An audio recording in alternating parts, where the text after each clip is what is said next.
From Studio A in Texas, USA, it's the award-winning InWheel Time car show. Today, our car of the week will be the Infiniti QX80. We'll give you an in-depth review. We got a couple of special guests we think that you'll really enjoy. You'll also get this week's automotive news, the car clinic, and more. It's all just ahead on today's InWheel Time car show. It is Saturday, November 28th, 2020. Howdy, along with Mr. Jeffrey. Not enough of Jeff Zekin down there. Need more Jeff. And David Ainsley joining us today because Mr. Mars and Mr. DeLong are both out today. And maybe we'll be welcoming them back next week. And then again, maybe not. Maybe Who knows? They need an excuse to get back into class. Yeah. Okay, so there's that. All right, let's get right to our first guest because I want to talk to Mr. John Kraman, and he is the commentator, Mecum Auctions on the NBC Sports Network. John, it's good to see you. How have you been? Hey, everything good from our end. Really looking forward to finishing up our 2020 schedule by heading to one of our favorite places on the planet, Houston, Texas. I was just going to say, where could that possibly be? So, all right. So, now, you know, everybody loves Mecum Auctions on TV. And I have to tell you that we're a little bit concerned. I mean, is this going to be a public? Is it going to be open to the public? How are you doing this with COVID?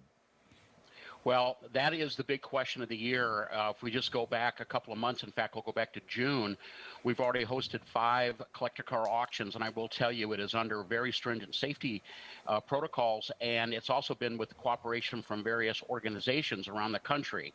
And the same thing has happened here at Houston, but what's more important maybe for your viewers and your listeners is that the auction is going to be open, obviously, for consigners and sellers. We have over 700 great collector cars we'll be auctioning and some great television coverage as well. But we are selling tickets. Spectators will be allowed to come in, but tickets have to be purchased in or on the internet. We won't have any ticket sales to be able to be bought at the auction venue.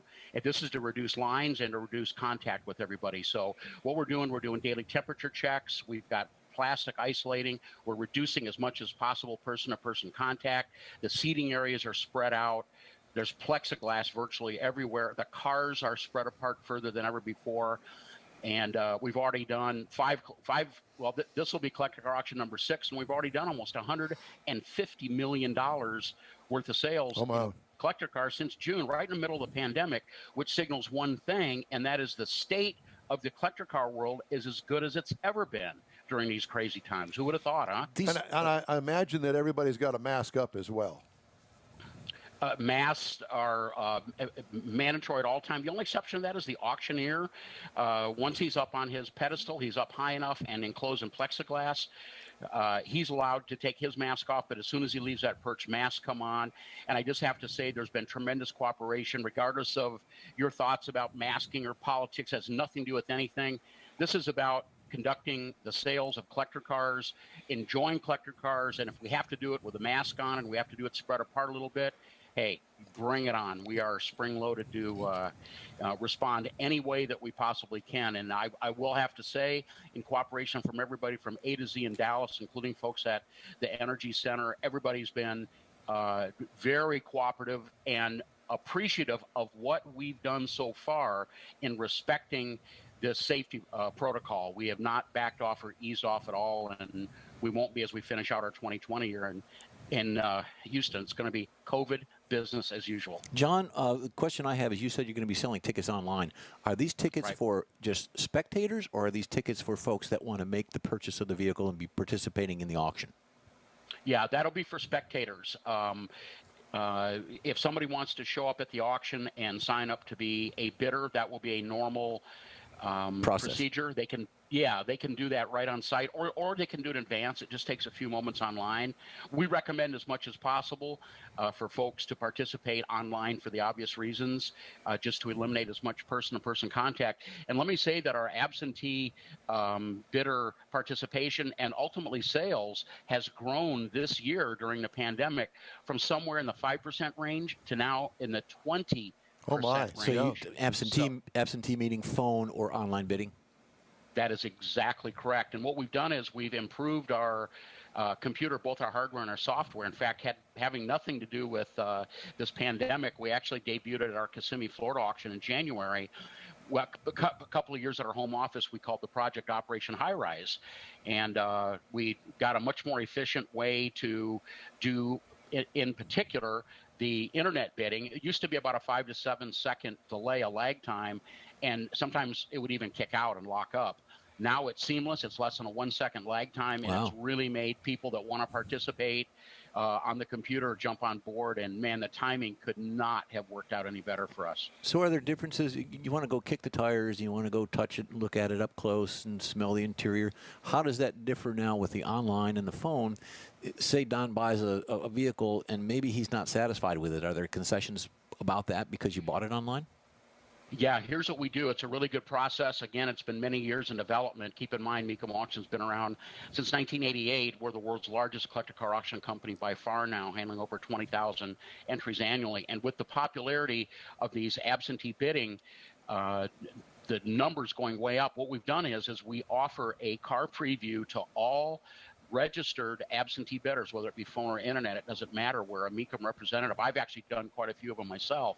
We'll go out and we'll walk around the car, get the potential buyer on the phone and walk around the car with their cell phone, describe it accurately and objectively, I must say, and then allow them to ask any questions. And it's, you know, I will say I've been with Mecum since 2006. I've done certainly hundreds, maybe even over 1,000 car previews. A lot of those were winning bidders, and knock on wood, not one person yet has felt that the car was not described accurately. So I just say that as car guys with wanting to be as factual and objective as possible about describing these cars to somebody that's relying on us to be their eyes and ears, we take it very seriously. We're all car guys. We live and breathe it just like you guys do, just like our customers do, and it's everybody working together, and it's a really good process. So very high success rate in this new protocol, and it's made a big difference. It's really helped us to continue to post some really strong and impressive numbers So, this year. John, let's go over the hours, not only when the doors physically open. I assume that it's going to be still out there at NRG Center. When the doors open and when television coverage starts and ends each day. Thursday, Friday, Saturday, correct? Yeah, 3-day auction. That's December 3rd through the 5th. The gates will open at 8 o'clock. The first car will hit the block about 10 a.m. Not sure when we're going to be done because that all depends on the auction pace, but I would guess probably by about 5 o'clock every day. Tickets are $30. Somebody wants to come out to the auction, go to Mecum.com and just follow the prompts to get the tickets bought. We've got 15 hours of television coverage that kicks off on Thursday at 6 p.m. Eastern time. That would be Houston time. That would be 5 p.m. So for folks that can't go out to the auction and they want to catch some of the coverage, tune in there. We'll have 5 hours each day. Check your listings on those.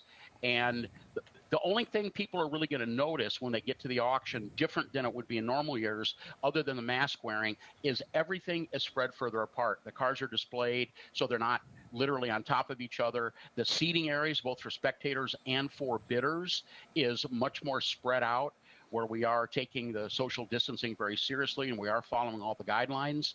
And knock on wood, I'll tell you, if it sounds like I'm really excited and really proud about what we've done, accept my apologies for that, because we have found a way, this Mecum organization has found a way to continue to push forward with holding collector car auctions, live auctions, televised live auctions during these most difficult times. And we cannot be more proud to be those guys out there making it happen. Well, John, can you tell us about any of the collections that may be up for sale at the Houston event? If I could just put one in on that, I've got a safe. If someone here wanted to put their vehicle in, like a 2001 Corvette with low mileage, how do we get that thing to go across the block here locally?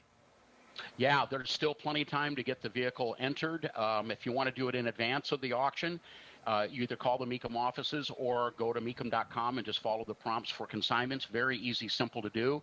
We will also be taking walk-in consignments. We'll take consignments as soon as the auction starts. In fact, on Saturday, the final day of the auction, if somebody brings a vehicle in on Saturday morning, wants to enter it, we'll be glad to accommodate them. We probably won't be doing a lot of those, but we will be having some. I just got to say the current darling, as you guys know, the current darling in the automotive world is just the massive success of the C8 Corvette, the all-new mid-engine 2020 Corvette. Right. Yep. And this auction, the Houston auction, will have our 8th 2020 C8 Corvette that we've sold. So far, we're 100% on the sell-through ratio. And we have a Z51 1LT in white with the red interior with like 100 miles on it. It's selling at no reserve. That'll be crossing the block. We'll see if the roughly $20,000 over window sticker premium to be able to buy these cars continues at Houston. So yeah, I was thinking the 2001 Corvette is going to do the same. Yeah. Well, hey, I'll tell you, Corvettes of all generations, going all the way back to Generation 1 to the present, C8, very strong market right now. I'll tell you, the introduction of the C8 has only done one thing, and that's put more interest on the vintage Corvette, especially some folks that are not necessarily wanting to get on board the mid-engine automatic transmission only deal. It's they're kind of snapping up the vintage cars. Nice examples of it are really bringing strong money this year. So when can someone get online onto your site to actually preview them, just to kind of pick around and see what's going on the site? When's the first available they can do that for Houston? I'm really glad you asked that, because for those of your listeners and viewers that have never been to Mecum.com, now's the time to do it. Just a little tip. If you go to Mecum.com to look at the inventory, most of it is posted now, so people can go literally as we're speaking and look at hundreds and hundreds of great collector cars, descriptions, multiple pictures. And that is to join the My Mecum. And it's free. All you do is put your email address in, and allows you to get extra features of the website that you're not normally able to access to. It is, a lot of people describe that as the #1 source for looking at and being able to compare sale prices, high bids, and our information on that website goes back almost 15 years. So there's literally almost, in certain cases, thousands of certain cars. Corvettes, Mustangs, Camaros, Chevelles represent the bulk of what we see across the Mecum auction block. But if anything else, anything from A to Z, hot rods, customs, pre-war cars, exotics, including vintage and contemporary cars, all continue to be sold at very, very high volume and are up on that website. So I'd head over there right now, see if anything pops out at you, something anybody wants to bid on. You can register right online at Mecum.com. And you can also, if you just want to come out and spend a day in a safe environment, yet be immersed around car people and cars that all understand we got to do this safely, and we will. We've been doing it all summer long. We welcome everybody to come out and join us. So I understand that there's one announcer guy that is kind of with Mecum Auctions that's got his own dang little collection going. Mm-hmm. Who would that be? That would be him. I know. Yeah. So notice he's not saying anything. I know he's not saying anything. 1964 Pontiac GTO, 2014 Mustang GT, and a 2010 C6 Corvette. Uh-oh. Yeah, none of those cars are for sale. Don't get that rumor started, guys. No, I wasn't. Those cars are not. Yeah, and I also do have, I'm very proud to say, I've also got a new C8 on order, and I'm expecting that. Are you ready for this? I'm expecting that within the next week or two. It will be one of the final 2020 C8s that have been built. I've had that car on order since August of 2019. I was at the reveal, the C8 reveal in Tustin, California in July of last year, and being a lifelong Corvette guy in addition to a Mustang guy and a GTO guy as well. That car just captivated me. I waited a month to pull the trigger on ordering one, and I'm just so excited about getting into that high-tech, literally a space-age car compared to what they've done in the past. Are you in California right now? Are you? I am talking to you from my home in Rockford, Illinois. Oh, okay. Rockford, Illinois. Yeah. All right. What color C8 did you get? Elkhart Lake Blue Metallic. Wonderful. Very nice. You know, and some little birdie also said something to me about you're a guitar player and a singer in a rock and roll band. Nice. Yeah, part of the whole, growing up in LA, I grew up in Los Angeles. That's where the LA connection comes from. My dad sold cars out there. This would have been growing up in the 60s and the early 70s, and I just got immersed in the whole lifestyle of the cars and the music and all of that stuff, and taught myself how to play guitar, and I'm in I play guitar and sing classic rock band. Redline 7000, the website's redline7000band.com. Play a lot of automotive events, including Mecum Auctions. We've done that a couple of times back in the pre-pandemic era, and we've also been a band at the Muscle Car and Corvette Nationals. McCacken, what I consider to be the Pebble Beach of muscle cars, we play there every year as well. That's in the Chicago area. Well, so John, I'm in a all band, part of the lifestyle. I'm in a band called Red Card. We do the same thing. So when you're in Houston, we'll look you up, and I'm a drummer, so we'll sit in together. How's that? Oh man, yeah. Cool you asked that, that you mentioned that, because a couple of years ago I actually I've always wanted to play drums. I'm not a good drummer. I'm not a drummer, but I bought a drum set, and I just love to sit behind it and play behind it. Ludwig Blue Sparkle drum set. It's there you go. So much fun. But I'm not good at it, but it's fun. I've opened Pandora's box you here, apparently. And we've got the same hairstyle. Yeah, that's what hair? Yeah. So what, besides the Corvettes that are going to be at the Mecum auction, I mentioned this earlier, are there any collections? Because, usually you guys come to Houston and there's at least somebody's collection that's being auctioned off. Do you have any of that, to your knowledge, here in Houston this year? Yeah, because of sort of the timing of the auction being the time of the year that it is, and the fact that there's been a great big question mark whether or not it's going to be held, we haven't been able to put together our typical collection or selection of big collections. So what we're going to be relying on at this auction are more from the individual consigners, which is going to be spanning literally, and I'm not exaggerating, anybody go to the website can look at plenty of inventory. We'll have $5,000 collector cars, and we've got late model exotics and virtually everything in between here. So as a potential buyer, somebody interested in a collector car, this is a very good time to buy and enjoy a collector car, by the way. And it's the feedback we've gotten from our customers and just from talking with a lot of people in the collector car world is a lot of people are no longer going to put this off. Life is short. Owning a collector car, working on it, restoring it, driving it is a safe way to deal with this pandemic. We've had recent conversations with Wade Kawasaki's the guy that runs Coker Wheel and Tire, Rick Schmidt from National Parts Depot and NPD, all having record years as people are saying, you know what, I'm going to focus on what's important to me, and that's getting my car going and enjoying my car, and that's a safe way to get through this time, and probably not the worst place to put some little bit of extra money in right now to get that car finished or to pick up the car of your dreams. And it sounds like a sales pitch, but this is really the pulse of this collector car market operating right now. Was I mistaken and heard you say that you're going to have $5,000 cars there as well?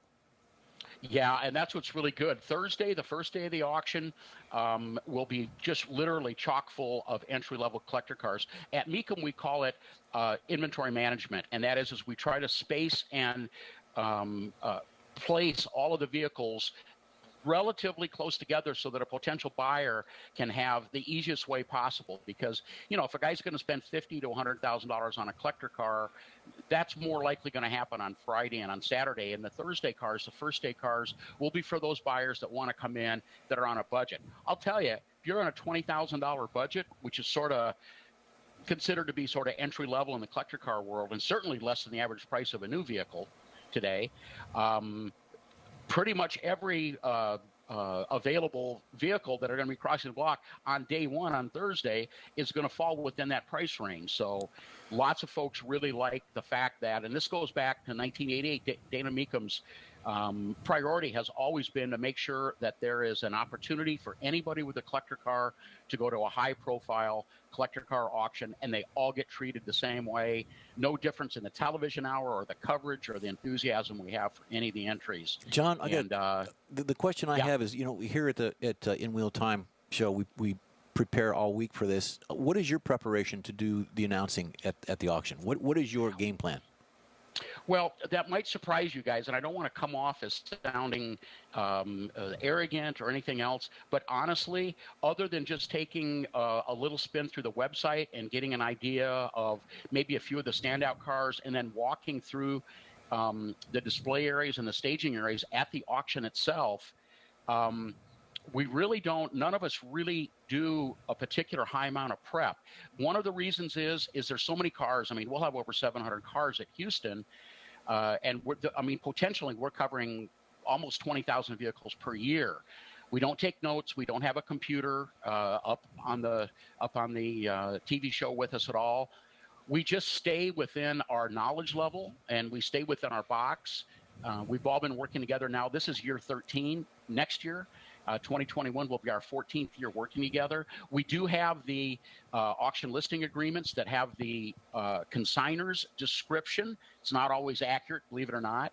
And it's my job as the lead TV commentator and analyst to make sure that not only myself, but all the other guys are promoting information that is not only accurate, but that's relevant. So now we know we're what just is a bunch of car guys talking cars. So now we know what's happened to your hair because your brain is pushing it all away with all of this information, because you are the car god over there at Mecum as far as all of us are concerned here. I want to know a little inside baseball. So you've got something coming across the block and you're looking at each other off camera and you're going, gosh, I wish I could bid on that. I mean, does that happen? All the time. It's a, that really is a problem. Being surrounded by all these collector cars and getting caught up in all the excitement is really a challenge not to jump in. I mean, there's cars that all of us individually and collectively are just so very excited about. I did buy a car to Mecum Auction. I bought a 72 Corvette for my wife back at Kissimmee 2016. I was a bidder just like everybody else. And we've been looking for a couple of years, and it's an Ontario Orange Coupe with the dark saddle interior, 29,000-mile Bloomington Gold car. It's her dream car, and we were able to get it. It's a keeper, part of our little modest collection. So it does happen, and I do sell occasionally to Mecum Auction. I've sold a couple of motorcycles, and I did sell one car a couple of years ago. So we're just like anybody else. We're able to buy and sell, but we have a 6-car garage. It's full, and that in itself helps keep us, or at least keeps me contained. But man, oh man, I try to back it up with some die-cast cars. If I see something that I really like and fall in love with, I've got quite a immense collection of die-cast cars, and I'll try to see if that will if that'll tickle my fancy. Well, I have to tell you that I'm really looking forward to the first broadcast on Thursday night on NBC. What is it? Is it on MSNBC? NBCSN, and we'll kick off at 6 o'clock Eastern Time on Thursday.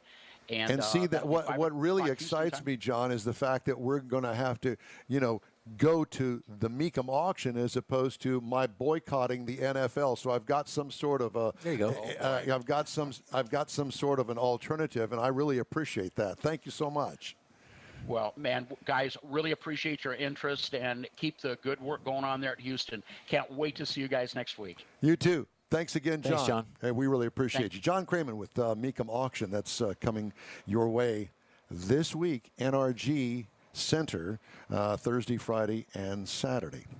Do we happen to have somebody that's going to do a car review lined up? We've got Mr. Mars, I believe. I don't know if he's on. Is he dialed in? He is. Stand by. Is he really? Yes. He is. It's we're trying to do a little bit different things here today because is he there? He's there. Oh my goodness! So the InWheel Time car review is done by Mr. Michael Mars. Hi, Mike.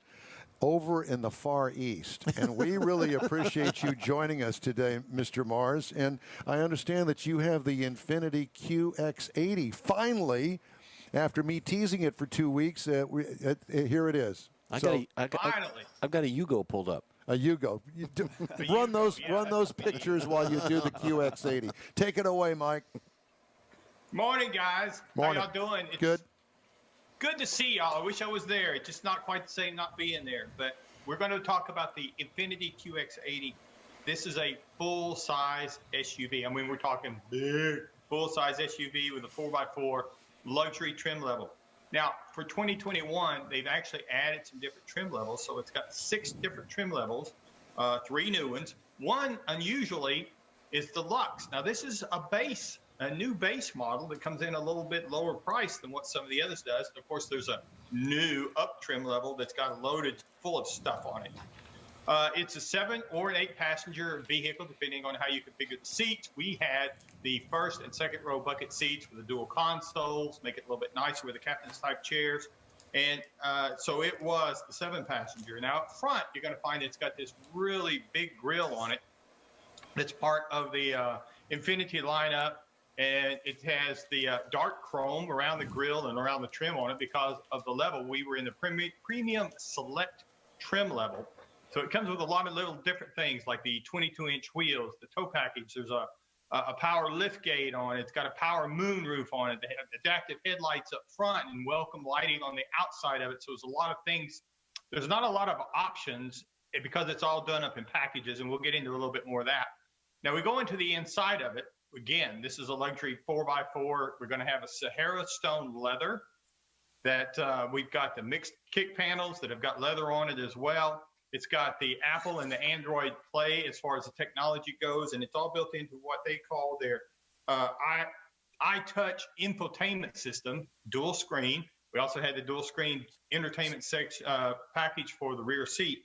So we had a lot of different features on it on the inside of it, including the Bose 13-speaker premium audio system to go along with all of this technology, USB ports, power outlets, electric controlled seats, a lot of nice technology on the inside of this vehicle because it's big and it weighs 6,054 pounds.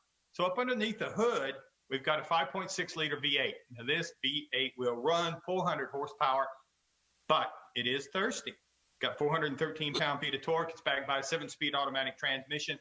So equipped like we've got it, because this is a body-on-frame vehicle, it will tow, properly equipped, 8,500 pounds. And in this level, this trim level, comes with the wiring harness and everything is standard on it. Now, when I say it gets thirsty, the EPA says you should be looking for 13 in the city. You should be looking for 19 out on the highway. And average it out at 15. Who are the hot chicks? Oh, Jeff got ahead of me there. So anyway, we'll get to that in just a second. So the what I was going to say, the 14.5 is what I got out of this for the week that I had it, because we spent a lot of time out on the highway. And because this thing is a highway hauler. You can load it up with cargo and you can tow, and it will run out on the highway. But it's got some city mannerisms to it because it's got a hydraulic body motion control in it, because it's a big vehicle that keeps it from wobbling all over the place. If you're going to look at something to compare it to, you're looking at the Cadillac Escalade. Starts at $76,000. You're going to look at the Range Rover Sport possibly that starts at $69,500 with 10 different trim levels. And the Lincoln Navigator, $76,185 is a good starting place on it. But you can get a new QX80 with the new base trim level they came out with this year for $69,000. Now, the mid-level trim premium select that we were running with starts at $76,450. The MSRP as tested was $79,490. So that's, and again, it didn't have a lot of options on it. Now, the hot chicks that we were talking about, that Jeff had up there a minute ago, that was the ladies that we talked to, Nicole and Alice Chase, that we talked to that were in the Rebel Rally. Yeah. This is the vehicle they were taking out on it.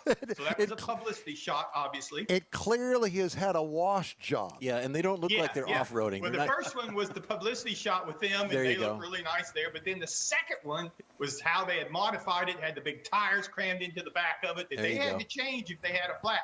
So it does have some off-road chops, is what I was wanting to get across. Maybe not to the level of rock crawler, but it'll get out there. So anyway, full-size SUV, if you're looking for something like this, this is one of them you need to look at. Mr. Mars, go eat some more leftover turkeys. Y'all have a great day. You do the same, sir. We'll talk to you soon. Thanks, Mike. All right. This is the InWheel Time Car Show, and I wanted to remind everybody that our show streams on Facebook, YouTube, and InWheelTime.com. Podcasts are available on Apple Podcast, Spotify, Stitcher Radio, iHeart Podcast, TuneIn, Google Podcast, Podcast Addict, and the InWheel Time Car Show will continue after a very quick break. Texas Truck Works is your go-to truck customizer. From mild-to-wild lift kits, custom wheels, and steering and handling enhancements to the best personal and commercial wraps, Texas Truck Works delivers. Let Texas Truck Works founder Scott Stevens help you get the most out of your truck or Jeep. Texas Truck Works has decades of customizing experience, including power adders and complete engine swaps. Let the Texas Truck Works team design an upgrade plan that fits your budget. Get truck attitude today at TexasTruckWorks.com. Tailpipes and Tacos is Houston's premier cruise-in, and you're invited to join in. Whether you're a cruiser or spectator, Tailpipes and Tacos is the place to enjoy a Lupi Tortilla breakfast tacos, fresh coffee, and mingle with Houston's fun car people. Mark your calendar for Saturday, December 19th for Tailpipes and Tacos at the Lupi Tortilla Mexican Restaurant in Katy, 8 to 11 a.m. Tailpipes and Tacos is free and everyone is invited. You'll see collector cars, hot rods, customs, magnificent originals, and resto mods all in one place. Cars from all over Southeast Texas cruise in and show off in a 3-hour friends and family event. The Lupi Tortilla Mexican Restaurant on the Grand Parkway at Kingsland Boulevard, just south of I-10 in Katy. Drag racer, car enthusiast, and Lupi founder Stan Holt brings you Houston's hottest cruise-in, Tailpipes and Tacos, Saturday, December 19th, 8 to 11 a.m. at the Lupi's in Katy.